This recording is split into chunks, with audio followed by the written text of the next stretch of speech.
after Sierra's 12-month MMRs, when we first started noticing things, she began to crawl backwards and bang her head on the floor.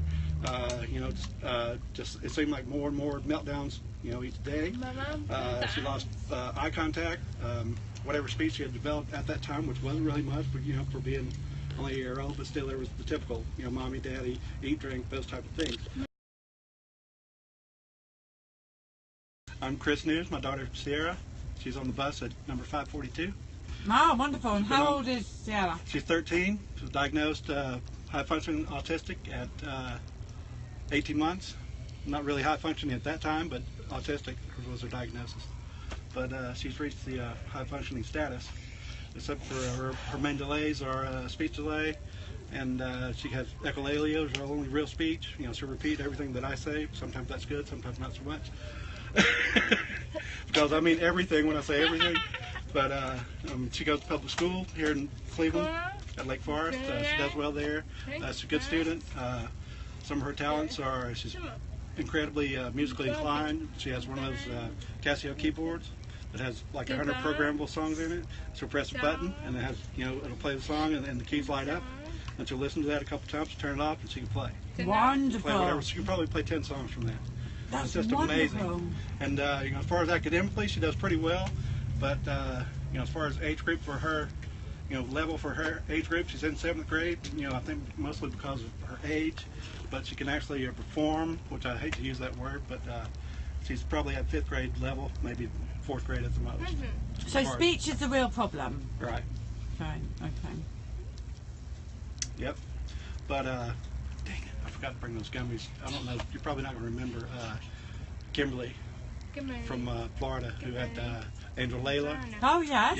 Yeah. She sent me in the mail a package of gummies because Angel had ate quite a few gummies. Right. And I told her I was going to bring them, but I forgot to bring them. Never mind. But I'll send them to you.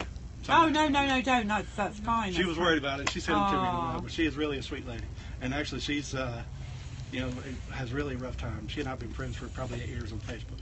And we share stories, and that's what's amazing to me. The reason why I wanted to come on the bus and tell the story, because they're all so similar, especially with age of diagnosis or age of when you really first start noticing problems after vaccinations. I believe after Sierra's 12-month MMRs, when we first started noticing things, she began to crawl backwards and bang her head on the floor.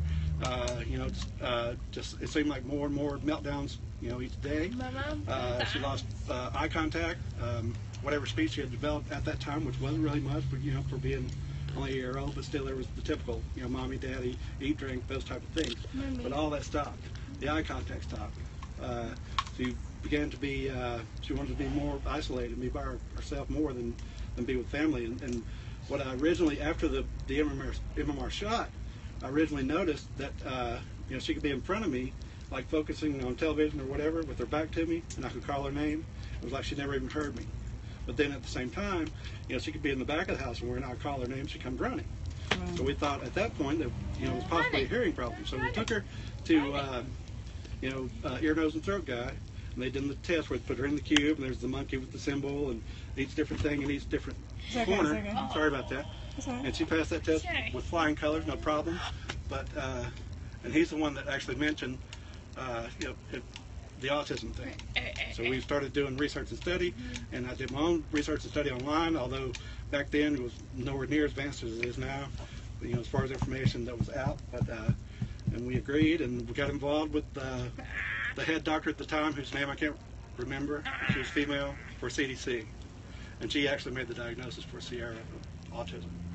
And this has been, like I say, she was diagnosed at 18 months. She's 13 years old now.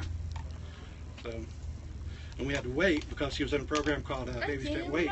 She was in a program called what? What did you say? She was in a program? It's called Babies Can't Wait. They're in Georgia. We were in Georgia at the time. It was like a early intervention type program where they would do speech and OT, things like that. But she aged out of that program, and while all that was going on is when we got the real diagnosis, because there's several different layers of testing, to finally come up with the final diagnosis.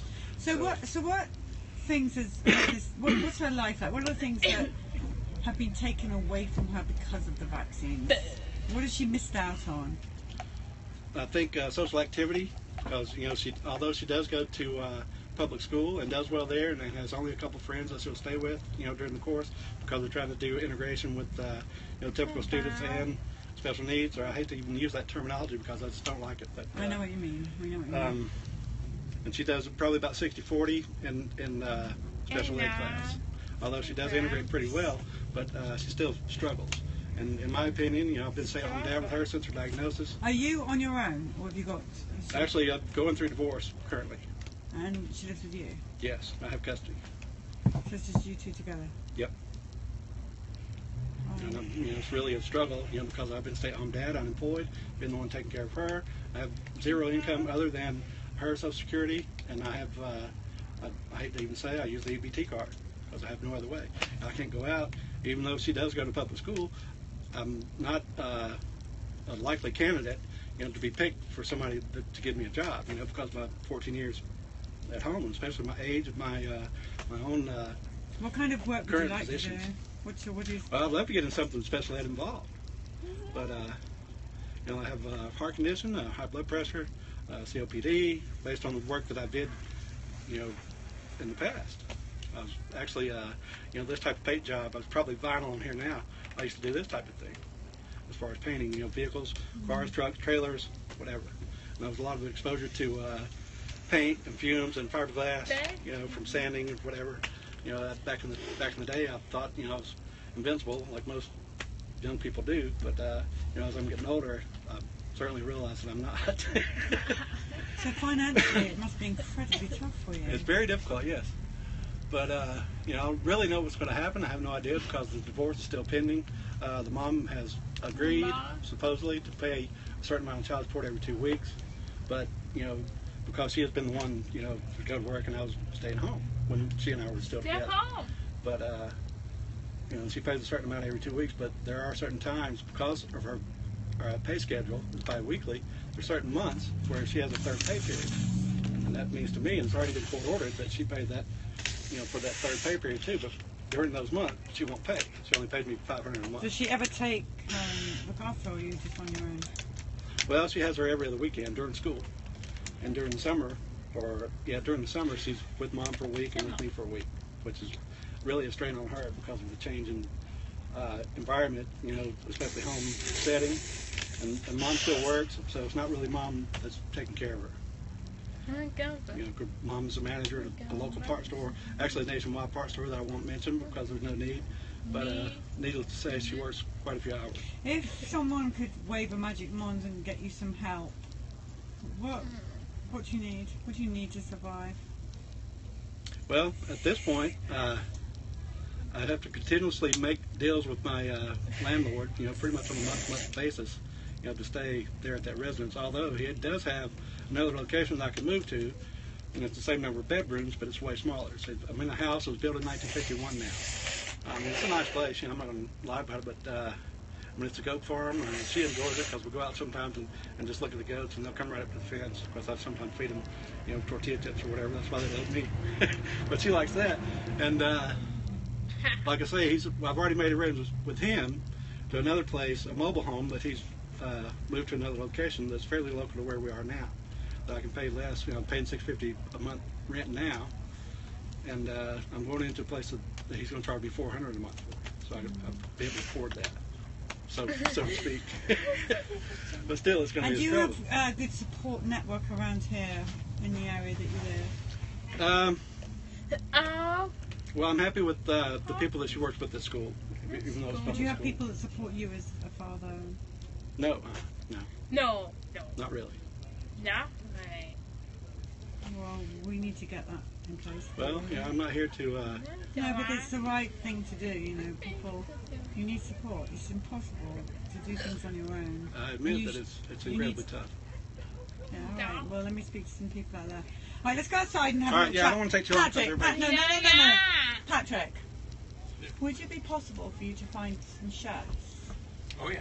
For these beautiful people? Thank you. Definitely. Thank you very much. Appreciate it. I don't know what we've got. We're out of baseball caps, aren't we? I know you guys have got to be exhausted by now because you've been on tour as long as you have. But I'll follow you guys on Facebook, especially I was so stoked about the CDC rally. Nobody really knows what it's like unless they have to deal with it on their own.